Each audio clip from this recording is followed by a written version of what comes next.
Muy buenas tardes para todos. Sean bienvenidos a nuestra quinta sesión de arbitraje al aula.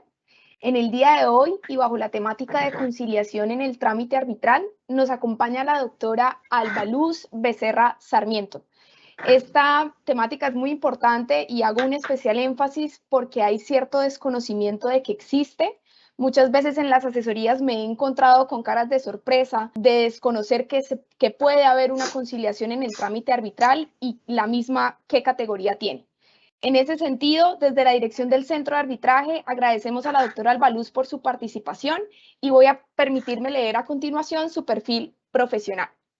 La doctora Alba Luz Becerra Sarmiento es abogada egresada de la Universidad Autónoma de Bucaramanga, especialista en Derecho Comercial de la Universidad Externado de Colombia en convenio con la UNAP, especialista en Ciencia Política de la Universidad Autónoma de Bucaramanga, conciliadora de la lista oficial de nuestro centro, docente de pregrado y posgrado de la Universidad Autónoma de Bucaramanga y de posgrado en extensión de la Universidad Santo Tomás y Universidad Cooperativa de Colombia, en mecanismos alternativos de solución de conflictos y negociación.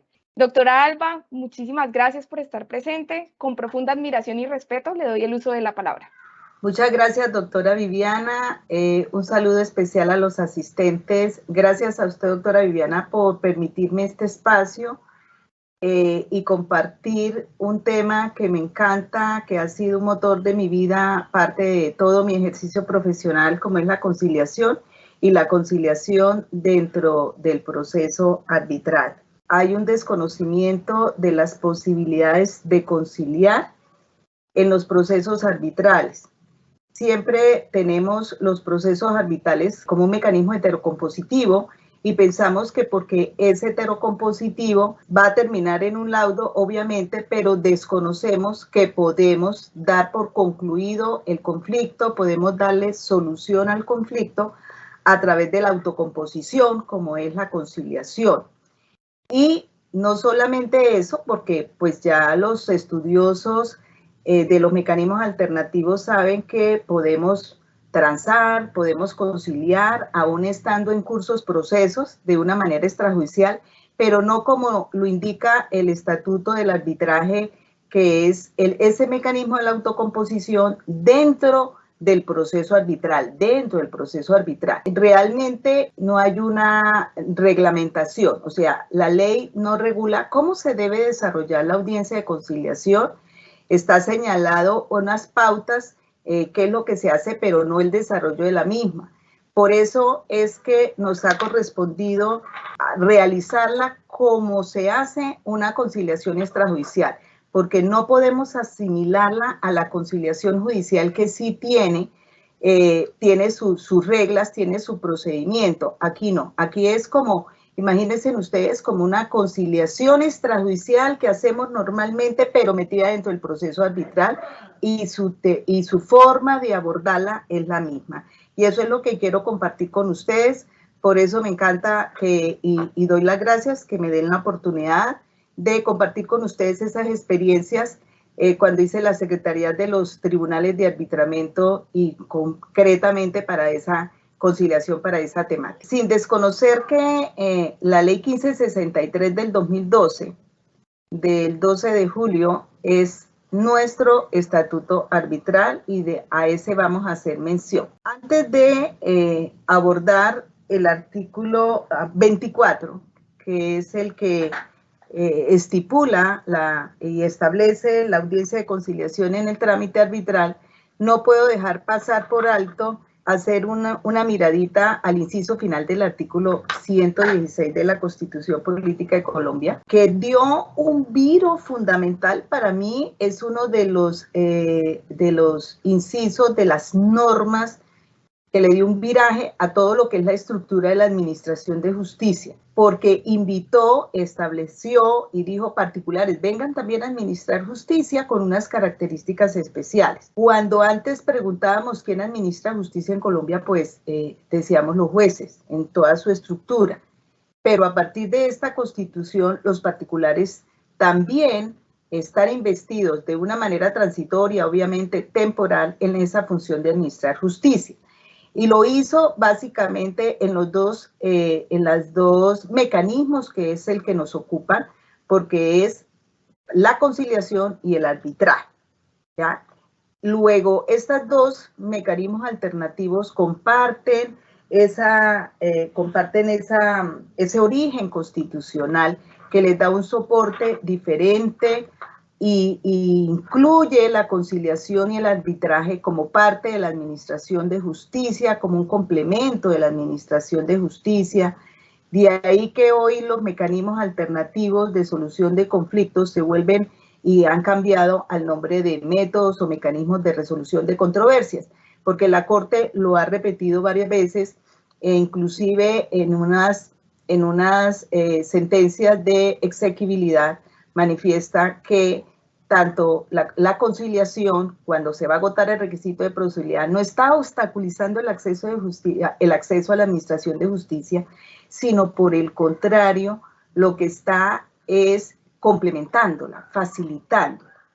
Y por eso lo traigo, por ese compartir de ese origen constitucional de los dos mecanismos que nos ocupan hoy, que es la conciliación y el arbitraje. Ya concretamente sobre la audiencia de conciliación, el artículo 24 lo estableció dentro del trámite arbitral después de que se han surtido una serie de actuaciones, como obviamente de la presentación de la demanda, la integración del tribunal, viene la instalación también del mismo tribunal, en esa instalación se da la admisión o no de la demanda. Entonces, ahí tiene que haberse surtido una serie de actuaciones. Una vez admitida la demanda, pues se les notifica, se corre traslado, se espera, obviamente, dentro del término procesal, la contestación de la demanda. Y aquí es donde venimos a mirar. Hay que agotar una serie de etapas para llegar a esta conciliación. E inclusive hay quienes en anteriores proyectos de arbitraje que se han intentado antes de la ley 1563, escúchenme, antes de la ley 1563, que se presentaron unos proyectos de cambio de lo que es el arbitraje, se intentó, y hay quienes decían es preferible que la conciliación se adelante, es decir, no esperar hasta que se agoten todas las etapas, sino de entrada. Hacerlo, esos fueron unos intentos que obviamente no dieron resultado. Entonces tenemos la audiencia de conciliación con la ley 1563 aquí en este estado. Pero antes de eso, ¿por qué? Uno se pregunta, ¿por qué la audiencia de conciliación? ¿Por qué una audiencia de conciliación dentro de un mecanismo heterocompositivo? Si las partes libremente podían ir a conciliar o ir a transar, ¿por qué lo hacen?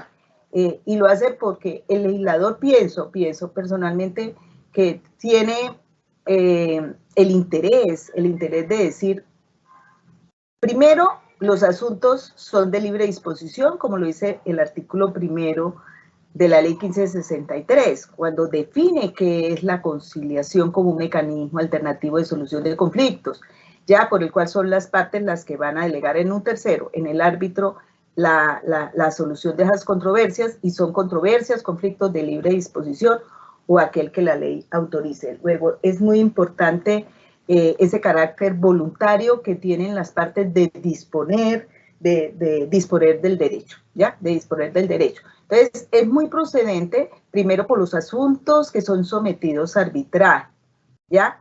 Que se pueden dar, que son viables. Y segundo, porque, como les decía hace un momento, es como el interés del legislador de decir, esa es otra alternativa. Es una alternativa para que las personas, apelando, digamos, a uno de los principios, como el principio de economía, el principio de celeridad, el mismo principio de voluntariedad, el carácter voluntario, puedan hacer uso de otro mecanismo alternativo de solución de manera autocompositiva, o sea, que las personas puedan disponer de sus derechos y hacer la conciliación. Y de esa manera, pues, concluimos, no se da el proceso arbitral, se agotaron unas etapas secuenciales, unas etapas previas, pero no se da todo, no se desarrolla todo y no se requiere llegar a un laudo arbitral. Entonces es como la oportunidad que el legislador quiere, resumiendo, la oportunidad que el legislador quiere que las partes dispongan, que las partes en un momento determinado, cuando ya se presentó una demanda, cuando ya se ha entrabado esa relación procesal y que ya conocen los términos de la demanda, de la contestación, pues dispongan y les queda más, digamos, les da como el espacio de pensar mejor, de revisar y vamos a conciliar y podemos conciliar. Pero para ello, pues obviamente necesitamos de la concurrencia, de la buena disposición también que tienen los árbitros que se vuelven en ese momento conciliadores. Por esa razón vamos a trabajarla.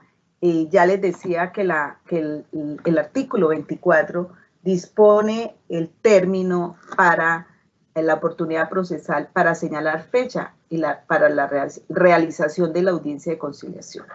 Y lo dice claramente, dice, vencido el término de traslado de las excepciones de mérito propuestos contra la demanda inicial o la de reconvención. Entonces, retomamos. Tenemos la demanda, se admitió la demanda, corremos el traslado.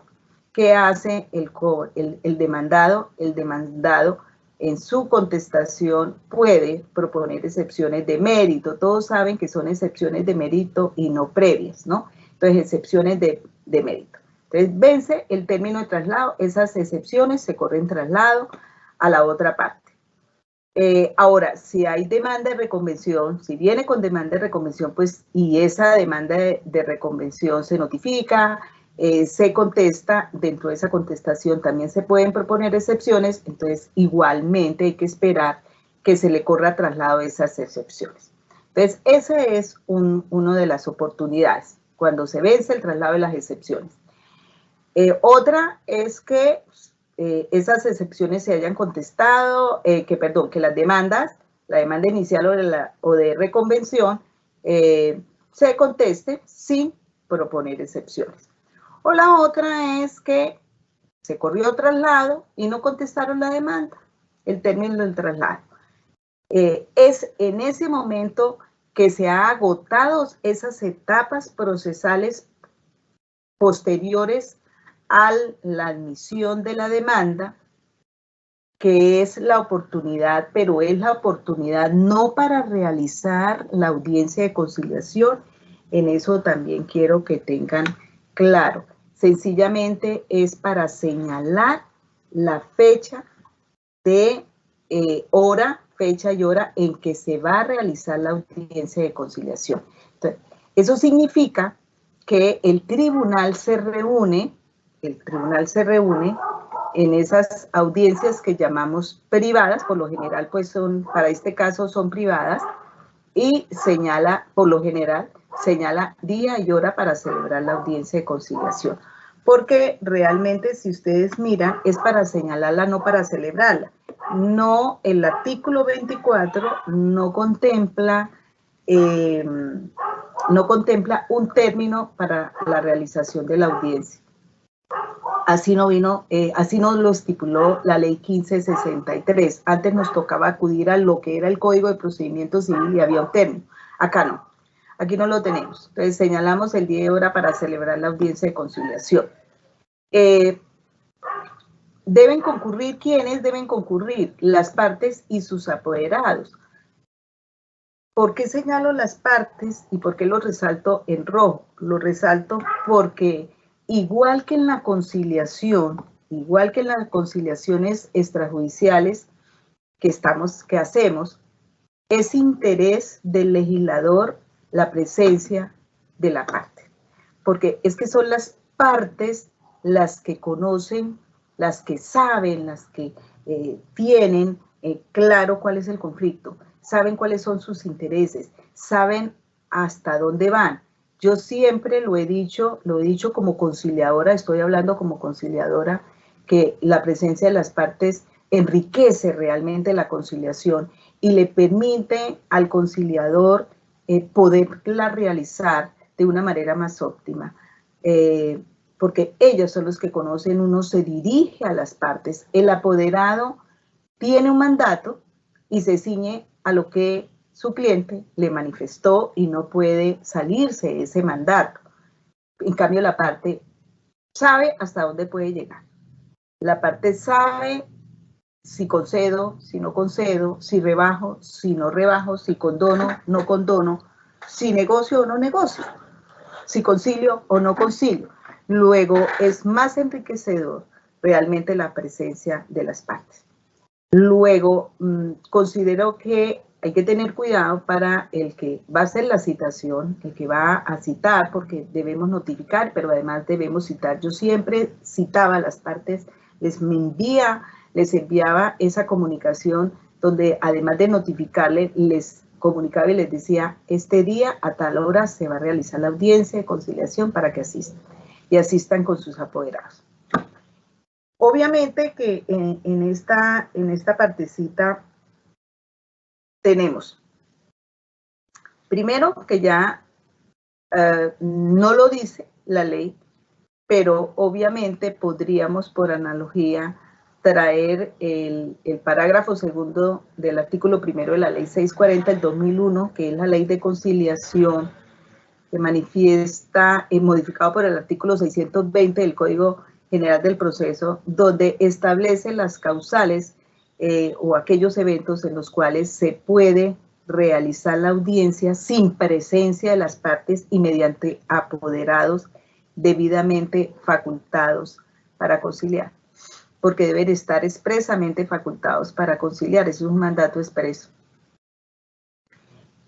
Por lo tanto, pienso que se debe aplicar y es cuando la conciliación se va a realizar en un domicilio diferente al municipio donde reside la parte del municipio, porque recordemos que antes con la ley 640 ese parágrafo segundo hablaba era del circuito judicial, o sea, cuando la parte iba por fuera del circuito judicial puede no asistir sino a través de apoderado. Eso fue modificado precisamente por el Código General del Proceso y cambió el circuito por municipio, es decir, hizo mucho más extensas las posibilidades, más amplias las posibilidades para que las personas asistan con apoderado.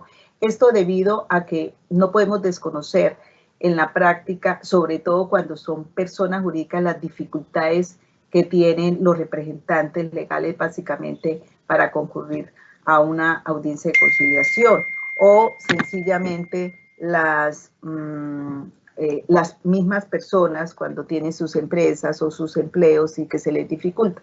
Entonces, sin desconocer esas dificultades realmente físicas que tienen, por eso lo amplió a municipio. Y aquí en Bucaramanga, por ejemplo, aquí en Bucaramanga, pues si usted vive pasando el puente de Provenza, pues ya está en otro municipio si la conciliación y sobre esta conciliación se va a realizar aquí en Bucaramanga. Uno, digamos, quizás el interrogante que se nos vino a raíz de la pandemia, ustedes saben que la pandemia pues nos transformó, nos aceleró todo ese proceso tecnológico, el uso de las TICs en todas las actuaciones, tanto en conciliación, amigable composición, como en arbitraje, pues facilitó la presencia de las personas a través de pantallas, ¿ya? De pantallas. Yo les decía, estaba antes de ingresar acá, le estaba comentando a la doctora Viviana que en una conciliación ayer o antier, tuve dificultades de comunicación a través de la plataforma y tuve que recurrir entonces al celular y hacer un grupo de WhatsApp para podernos comunicar porque yo los veía, ellos me escuchaban, pero yo no los escuchaba, tenía problemas de micrófono y pues esas son cuestiones que dificultan realmente el uso de las TICs, pero son cuestiones tecnológicas que se pueden resolver, solo que si yo no tengo al ingeniero, aquí Julián, al lado mío, pues me va a quedar muy difícil. Pero les digo cómo lo podemos resolver. Entonces, la pregunta que nos hacíamos es, bueno, ahora que tenemos el uso de las TICs, que nos podemos comunicar por cualquier plataforma, que nos podemos comunicar a través del celular, ¿hasta qué punto se aplica esta norma? O sea, ¿hasta qué punto cuando así usted esté en un municipio diferente, usted se puede comunicar. De hecho, con la persona que me estaba comunicando ayer en la conciliación, era una persona que era el conductor de una mula, iba por las carreteras y estaba parado, le tocó ubicarse en un lugar, parar la mula y comunicarse por celular para poder concurrir a la audiencia. Eso antes era impensable, o sea, antes yo por lo menos decía, pero ¿cómo así que en una carretera esté asistiendo a una audiencia dentro de un carro? Hoy es perfectamente viable y eso facilitó indiscutiblemente el acceso a las personas a estas, a cualquiera de las etapas de arbitraje, de conciliación, y con mayor razón de conciliación, porque estamos trabajando propiamente la conciliación.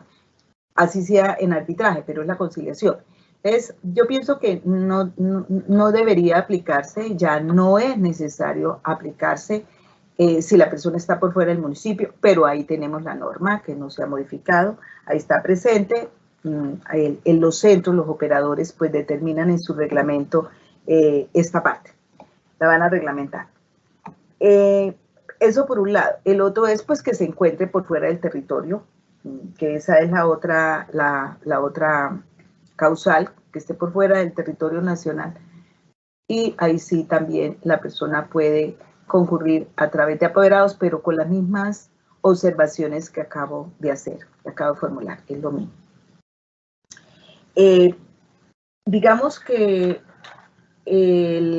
ahora frente a esto, pues vamos a mirar también tiempos, ¿no? Vamos a mirar tiempos, porque encontramos que puede una parte decir, solicito el aplazamiento de la audiencia porque no me encuentro, porque tengo dificultades, porque estoy incapacitado, tengo, como dicen ahora, el COVID-19, y entonces, ¿qué va a pasar frente a ello? Como les decía, el que la conciliación, el que la audiencia de conciliación no tenga término, sí tiene una oportunidad procesal para señalar el día y la hora, pero no tenemos un término para realizarla, que inclusive eso es lo que se tienen proyectados y esos intentos de reformar el arbitraje lo contempla, ponerle más términos para que se acorten los tiempos en el arbitraje, porque podemos correr el riesgo de que entonces empecemos a dilatar un poco más yendo contra el principio de celeridad, pero por ahora no lo tenemos. Es posible que en el futuro, cuando cambie la ley y el proyecto, lo contempla como lo tienen contemplado varios proyectos. Pero por ahora no. Pienso que es viable, obviamente, si la persona se excusa, poderla hacer. Pero eso ya es del soporte de los árbitros, pensaría, si la aplaza o no la aplaza. Porque no hay una norma que lo disponga. En conciliación tampoco, pero en conciliación sí depende de los operadores. Los operadores tienen, como los centros de conciliación, pues tienen un reglamento interno y tienen unas políticas, unas pautas, unas disposiciones para hacerlo y lo hacemos. Entonces, aquí pues es lo que ya disponga el árbitro o los árbitros cómo la van a llevar, la conciliación. Entonces, tenemos esos vacíos, pero también tenemos esa discrecionalidad que se le da a los árbitros para poder manejar la audiencia de conciliación. Como les decía,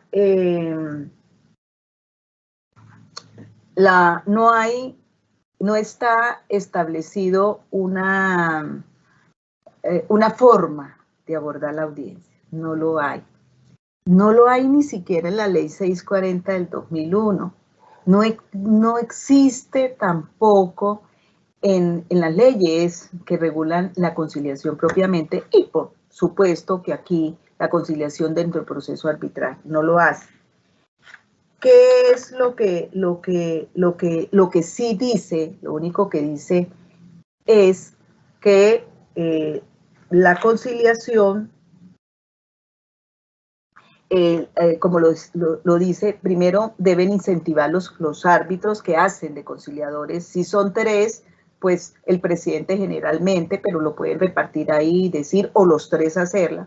Y si es un arbitraje conformado por un árbitro, pues será el árbitro único, por supuesto.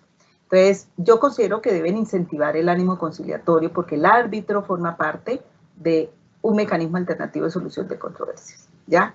A él le interesa que las partes, como todos los mecanismos, están diseñados ¿para qué? Para solucionar el problema, para solucionarlo. Entonces, incentivar el ánimo conciliatorio. Lo que dice la norma, lo que dice el artículo 24, es que debe instar a las partes. O sea, les debe decir, les debe convencer, para que resuelvan sus diferencias conciliando a través de la conciliación. Eso es para mí incentivar ese ánimo conciliatorio. Eso sí es una obligación que está consagrada en el artículo 22. El tribunal arbitral instará a las partes para que resuelvan sus diferencias a través de la conciliación y puede proponer fórmulas de arreglo sin que ello implica un prejuzgamiento. El legislador en este momento tomó parte de las obligaciones que tenemos los conciliadores en la conciliación. Nosotros tenemos la obligación de proponer fórmulas de arreglo que deben plantearse para que las partes de manera voluntaria la estudien. Son posibilidades, son alternativas, no es obligatorio. Entonces, pero sí es obligatorio para nosotros los conciliadores proponer fórmulas de arreglo. Solo considero, a pesar de que está dentro de la norma como una obligación, pero yo lo considero, y me parece obvio, me parece natural y lógico, que es ante la falta de acuerdo por las partes, ante la falta de acuerdo. O sea, empezamos la audiencia de conciliación, se le da la palabra a las partes, empezamos por la parte demandante, en este caso por la parte demandada, y cuando se plantean fórmulas de ellos mismos, o a veces dicen sin ánimo conciliatorio, entonces la parte, el árbitro lo podrá hacer. ¿Cuál es la diferencia? En que en la conciliación extrajudicial, en derecho, la que se hace por fuera, o sea, extrajudicial, en derecho, para nosotros la ley 640 fue clara en decir que es una obligación de proponer fórmulas de arreglo. Es una obligación de nosotros, repito, frente al ánimo conciliatorio, o sea, frente a la imposibilidad de acuerdo. Lo tenemos que hacer. Mientras que acá no. Acá el artículo 24, y por eso lo resalté en rojo, podrán proponer fórmulas de arreglo. No es obligatorio, sino es optativo. Es una opción. Proponer fórmula de arreglo sin que ello implique prejuzgamiento, porque recuerden que pues, el árbitro que está en ese momento fungiendo como conciliador pues, va a ser ante un fracaso de la audiencia el que va a resolver la audiencia.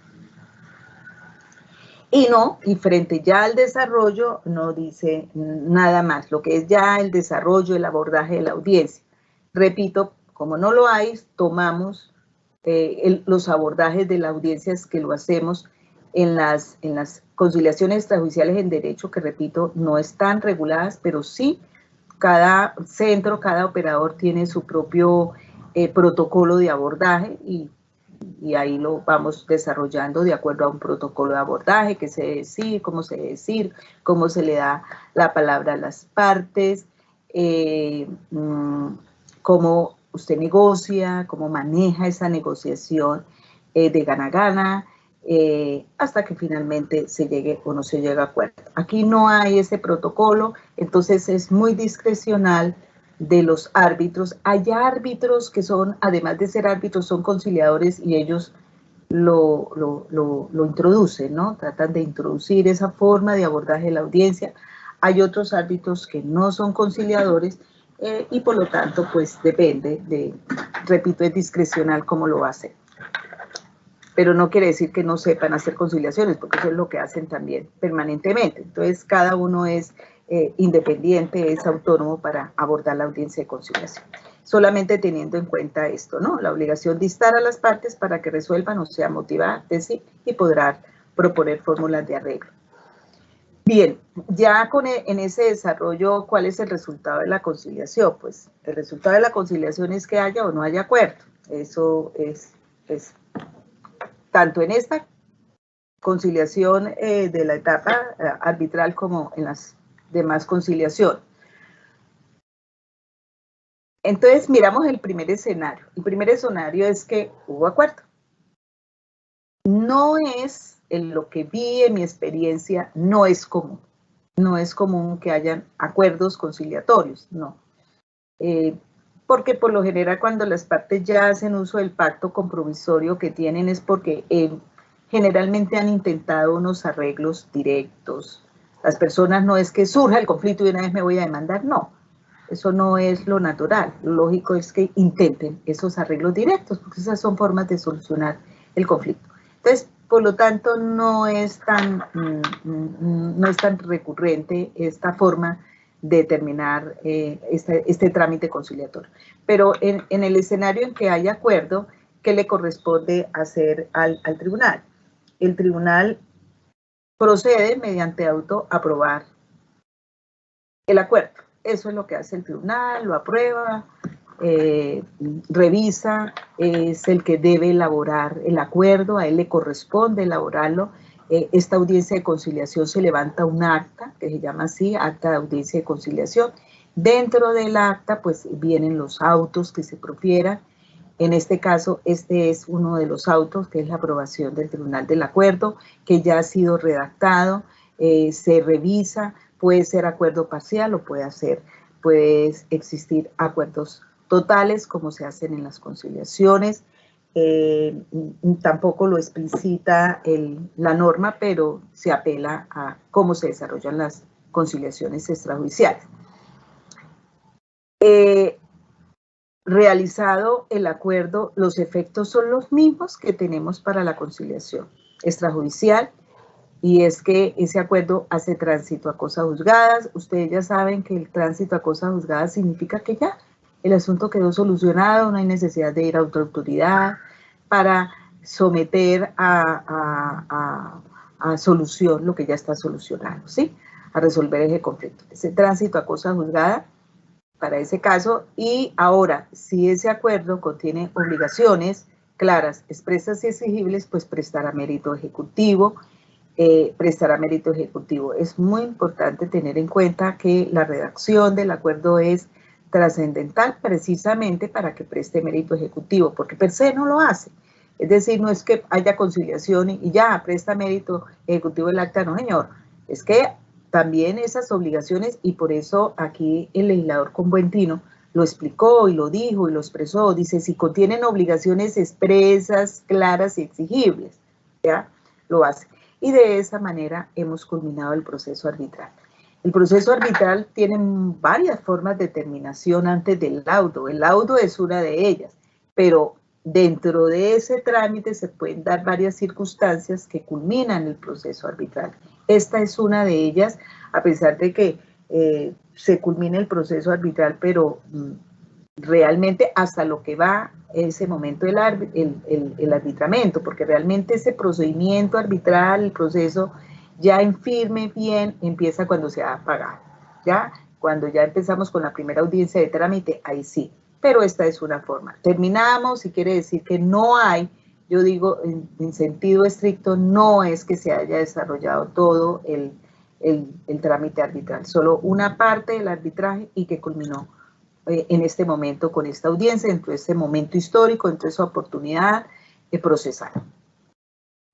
Ahora, si termina en proceso arbitral, hubo varias modificaciones. Antes de la ley 1563 del 2012, no se reconocía, no se pagaba ni un peso, ni uno,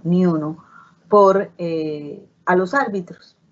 No se hacía nada, y esto daba lugar a reclamaciones. Cuando hacíamos eventos, congresos, encuentros, uno decía, ¿por qué no reconocen? Hay un trabajo de los árbitros grande, porque es un trabajo desde que se instala el tribunal hasta este momento, puede pasar meses, créame, pueden pasar meses, porque hasta este momento no hay el término de duración del proceso, no ha empezado a correr.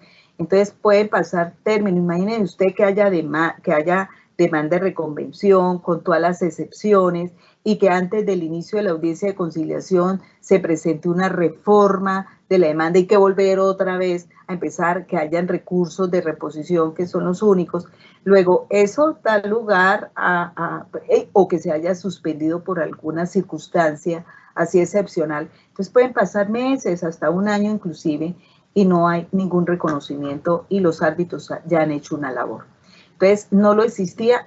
La ley 1563 lo ha subsanado y dijo, bueno, vamos a reconocerle algo. No reconocer el trabajo que tienen, pero al menos vamos a reconocer, y es que las partes deben cancelar el monto establecido para los procesos conciliatorios, para los trámites conciliatorios. Es decir, pensemos que es solo una conciliación extrajudicial que vale tanto, depende de la cuantía, hay unas tarifas establecidas y entonces van a pagar como si se hubiera hecho una conciliación extrajudicial en derecho. Bueno, eso es algo novedoso. Ahora, esos montos hoy, recuerden ustedes que eso está establecido tiene un marco tarifario, ¿no? Es decir, cada operador que cobra, como los centros de conciliación particular, tienen unas tarifas, o como los notarios tienen unas tarifas. Eso en conciliación, tienen unas tarifas, lo mismo los arbitramentos tienen unas tarifas. Entonces, ese marco tarifario tiene unos límites, unos topes, y los centros, sin sobrepasar esos topes, tienen establecida su propio marco tarifario, su propia tarifa. Inicialmente, en el artículo 37 del decreto 1829 del 2013 fue el que estableció que podíamos, no la ley 1563, perdón, fue el decreto 1829 del 2013 el que estableció en el artículo 37 que se deben cancelar el monto establecido en trámites conciliatorios cuando el arbitraje ha concluido por acuerdo conciliatorio. Estas tarifas pues fueron reformadas, lo que es el marco tarifario, por el decreto 1885 del 2021. Bueno, ahí en el evento en que haya acuerdo, pero vamos al otro escenario. ¿Qué pasa si no hay acuerdo? ¿Qué es lo que pasa siempre, por lo general? Y es el artículo 25. Si no hay acuerdo, en la misma audiencia de conciliación, se profiere un auto donde dice, se declara fracasada el trámite conciliatorio, fracasada la conciliación, y se continúa con el trámite. Y el trámite es la fijación de gastos y honorarios. Esta fijación de gastos y honorarios pues es susceptible del recurso de reposición, que debe ser resuelto inmediatamente por el principio de celeridad, porque no podemos suspender la audiencia para revisar la reposición. Entonces, el mandato es muy claro en ese artículo 25. Ahora, ¿cómo se fijan los gastos y los honorarios de los árbitros? Se hace teniendo en cuenta la cuantía de las pretensiones de la demanda, y si hay demanda de reconvención sería la de mayor valor. Frente a esto, digamos, ¿cuáles son esos gastos y honorarios? Entonces les quiero aclarar. Si son 3 árbitros, a cada uno se le establece unos honorarios. Todos es independiente, 100, 100, 100, por ejemplo. Eso, lo que son los honorarios de los árbitros. Pero como el tribunal de arbitramiento está conformado por los árbitros y por el secretario, al secretario también se le establece sus honorarios. En el mismo uno hace un cuadro explicando. Pero adicionalmente a ello hay unos gastos que llamamos gastos administrativos, que es el cobro que realiza el centro de conciliación, porque él es el primero, el que tiene por lo general la administración de todo lo que es la administración de los tribunales, es decir, me refiero, tiene la guarda del expediente, es el que presta los archivos, es el que da las salas otorga las salas, facilita todos los medios tecnológicos para el desarrollo de las diferentes actuaciones arbitrales, tiene la lista, tiene su tribunal de ética, tiene, o sea, todo lo que conforma la parte logística, la parte mobiliaria, todo lo que conforma, eso tiene un reconocimiento para todos los centros de arbitraje. Esos son los gastos. Entonces, esos rubros se determinan, repito, depende de la cuantía. Ahora, cuando hay cuantía indeterminada, pues se asimila al de mayor cuantía, se asimila, porque pueden existir procesos arbitrales sin cuantía. Ahora, pero estos gastos y honorarios tienen un límite, y el límite está sujeto al decreto 1885 del 2021, que ya mencioné, que modificó la tabla que trae el decreto 1069 del 2015, que a su vez era el del 1829 del 2000. Bueno, eso es largo, el 2013. Ustedes saben que en derecho eso es así. Se expide un decreto y al rato ya hay otro decreto. Pero para que me entiendan, hay un límite, ¿ya? Un límite que hoy lo señala el artículo 3º del decreto 1885 del 2021. ¿Listo? Y por ese es que nos vemos. ¿Qué fue lo que hizo el decreto 1885? Que antes el ajuste de esos valores eran por salarios mínimos legales mensuales vigentes. Aquí vamos a trabajar con unidades de valor tributario. Entonces, esa fue una de las modificaciones de este famoso decreto 1885. Ahora, ¿qué establece también ese decreto? Establece que si el árbitro es único, entonces si va a ser un tribunal único, pues se debe incrementar hasta un 50%, eso lo dice el parágrafo primero de ese artículo 3º del 1885. Igual también ya se había establecido. Adicionalmente, para el secretario, también estaba establecido en la ley 1563 y en el anterior decreto, y también lo establece el 1885, los honorarios corresponden al 50%, o sea, la mitad de los honorarios de un árbitro. De la misma manera, los gastos del centro de arbitraje corresponden al 50% del valor de los honorarios de un árbitro con unos topes. Todos tienen unos topes, que no pase de 12.000 más o menos unidades de valor tributario. Entonces, tanto los honorarios de los árbitros tienen un tope máximo, porque antes los gastos, los honorarios eran libres, pero esto dio lugar a unos excesos, unos excesos, y entonces como que el gobierno dijo, no, hay que ponerle unos topes máximos que no salgan de ahí. Y esos son topes máximos, y lo que hacen los centros es coger esos topes y fijar sus propias tarifas. Y de ahí que cuando uno va a solicitar o a presentar una demanda arbitral, debe revisar eso, ¿no? Bueno, ¿cuánto me vale este tribunal? ¿Y cuánto me vale ese tribunal? Pues depende de la cuantía, inicialmente pues de la demanda esa inicial, pero aproximadamente uno les da algún valor, teniendo en cuenta esto, teniendo en cuenta el marco tarifario que tiene el propio centro de arbitraje y el que tiene el centro de arbitraje, y depende si el tribunal va a ser de 3 árbitros o de árbitro único. ¿Cuál es la oportunidad para consignar? La oportunidad para consignar es dentro de los 10 días siguientes del auto en firme. Entonces retomamos. Auto señalando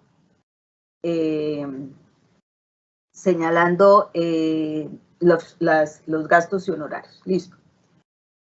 Cuando llegamos a este momento, en la práctica, el árbitro presidente o el árbitro único ha abierto una cuenta especial. Tiene que ser una cuenta especial solo donde va a ingresar y se van a manejar estas partidas, estos valores se van a manejar, y debe abrirla en un banco o una entidad vigilada por la superintendencia financiera. ¿Me entiende? Entonces, Hay quienes sacan una fiducia, hay quienes abren una cuenta corriente, otros una cuenta de ahorros, y eso lo hace el presidente. Entonces, ya llevamos el número de la cuenta, vamos a suponer que es una cuenta corriente, ya la llevamos, ya la tenemos lista. ¿Por qué? Porque en ese auto debemos decirle a las partes no solamente cuánto es el monto que va a pagar, y ese monto está distribuido, el 50% lo paga la parte demandante y el otro 50% la paga la parte demandada. O sea, eso es miti-miti, ¿no? No importa que las partes demandada, por ejemplo, esté conformada por varias, de todas maneras se divide en dos. Entonces no solamente se le debe dar el monto, sino también se debe de indicar de una vez, bueno, dónde van a depositar esos dineros. Por eso un árbitro bien juicioso, que son todos, entonces llevan ya de una vez establecida la forma en dónde lo van a consignar y la cuenta, y el número de la cuenta si es preciso. El término es muy importante porque es dentro de los 10 días siguientes del auto en firme, y el auto se profiere y se notifica en audiencia, porque acuérdense que estamos en una audiencia de conciliación que está fallida, se declara fallida y continúa inmediatamente el auto. Esa fue una de las reformas de la anterior legislación del 2012, que esto era parte. Ahora, a partir de la ley 1563 es ahí mismo. Entonces se va a contar a partir del día siguiente, voy a cantar 1, 2, 3, 4, 5, hasta 10, ¿ya? ¿Qué pasa? Hay varios escenarios también, hay varias posibilidades que se den. Uno, que una parte consigne y la otra no. Generalmente el demandante consigna y de pronto el demandado no. ¿Por qué? Porque no quiere el arbitraje, no lo quiere. Segundo, porque no tiene el dinero, no tiene la posibilidad, hizo un préstamo y no les alcanzó a salir. Por cualquiera, no tiene que manifestar por qué razón no lo consignó. El asunto es que no lo consignó. Entonces, la ley, previendo que realmente, digamos, hacer como honor al pacto compromisorio que tienen, y para no declarar fallido ese arbitramiento, entonces le da la oportunidad a la parte que canceló para que cancele lo que le corresponde a la otra, es decir, y le da 5 días, un término que para muchos es muy corto,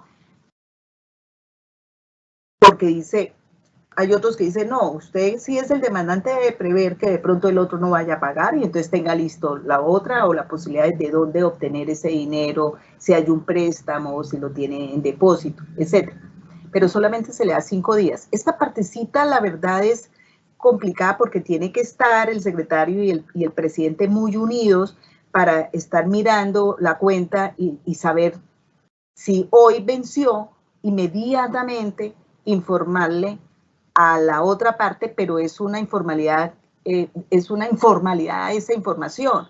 O sea, no hay ya autos ni nada, eso es así, inmediato, porque van corriendo los días, y ojo, tiene 5 días a partir de mañana, ya empieza a contar 1, 2, 3, 4, 5, y vamos a hacer la conciliación. ¿Qué pasa si no hay pago total? ¿Cuándo no hay pago total? 1, cuando ninguno paga. Listo, no hay pago total. 2, cuando el uno pagó, el otro no, y el que podía pagar no lo hizo. No le alcanzó el dinero, no quiso, desiste, dijo nomás. El asunto es que no hay pago total. En ese caso, adiós. Nos vamos. El tribunal se reúne, profiere un auto, declara concluidas sus funciones, o sea, hasta aquí van mis funciones. No hay proceso arbitral, no sigue desarrollándose el proceso arbitral, y declara, y esto es muy importante, esa partecita del auto, que declara extinguido los efectos del pacto arbitral para ese caso, para el caso. Esto es lo que le da la posibilidad al demandante, entonces ahí sí, de ir donde el juez, que habían renunciado mediante el pacto compromisorio, y le dijo al juez, hasta aquí, ya agotamos esa parte, no hubo tribunal de arbitramiento, por lo tanto, tengo este autico que es como mi paz y salvo, y se declaran extinguidos los efectos del pacto arbitral, y hasta ahí llegamos. Es muy corto, pero realmente sustancioso porque es un mecanismo autocompositivo dentro de un mecanismo heterocompositivo que lo hace muy, muy interesante, muy interesante. Y lo importante de todo es que todos tengan la oportunidad de darle solución a través de uno de los mecanismos. Por acá tenemos una pregunta del público. ¿Qué recomendaciones iniciales le daría a los árbitros, los cuales generalmente no son conciliadores, para poder llevar a cabo esta etapa procesal? Por lo general, es un abogado litigante. Pero si es árbitro, es porque forma parte y parte de su ejercicio profesional lo hace a través de los mecanismos alternativos de solución de conflictos, que eso es muy rico, es enriquecedor. Hay muchos árbitros, hay varios árbitros que además de ser árbitros son conciliadores. Entonces lo que uno podría decirle a los árbitros es, miremos por qué nos buscan. ¿Por qué el tercero? ¿Por qué sale en el escenario de la administración de justicia el tercero? El tercero llámese conciliador, el tercero llámese árbitro. Porque las partes no pudieron solucionar el problema de manera directa. No lo pudieron hacer. ¿Y sabe por qué no lo pueden hacer? Porque cada uno cree tener la razón desde su punto de vista. Porque es muy complicado el consenso. Eso no es fácil. Ser conciliador no es fácil. Y aquí tenemos un escenario en que el árbitro sabe que lo escogieron voluntariamente para ayudar, no para ayudar, para que resuelva el problema, pero resolviendo el problema a través de un laudo, estar solucionando un conflicto de las partes. Pero para las partes, ¿qué es lo importante? Es como pensar en las partes. Ese es mi punto de vista. No piensen ustedes, porque es que yo como árbitro, perdóname, como árbitro a mí me conviene más el arbitraje. ¿Me entiende? Desde el punto de vista económico, desde el punto de vista del ejercicio, porque es interesante el ejercicio del arbitraje, ¿ya? Se dan muchas actuaciones procesales, es un proceso especial. Entonces, pero es decir, pensemos como partes y ayudemos. Y de hecho yo lo experimenté, no era lo mismo estar frente a árbitros conciliadores frente a árbitros que no son conciliadores. Mire, es diferentísimo, porque es que el árbitro que es conciliador o la persona que es conciliador, que tiene esa capacitación, tiene una manera de entrega diferente, tiene una manera de abordar a las partes diferente, a menos que usted lo sea, porque sí, porque realmente hay personas que eso es parte de su ser conciliadores sin tener el título. Eso era lo que haría. Mi recomendación es piense en las partes. En ese momento póngase la camisa de conciliador, así solamente, no como árbitro, de conciliador. Volverlos a invitar a que consulten este y todos los anteriores sesiones de arbitraje al aula en nuestro sitio de YouTube de la Cámara de Comercio de Bucaramanga.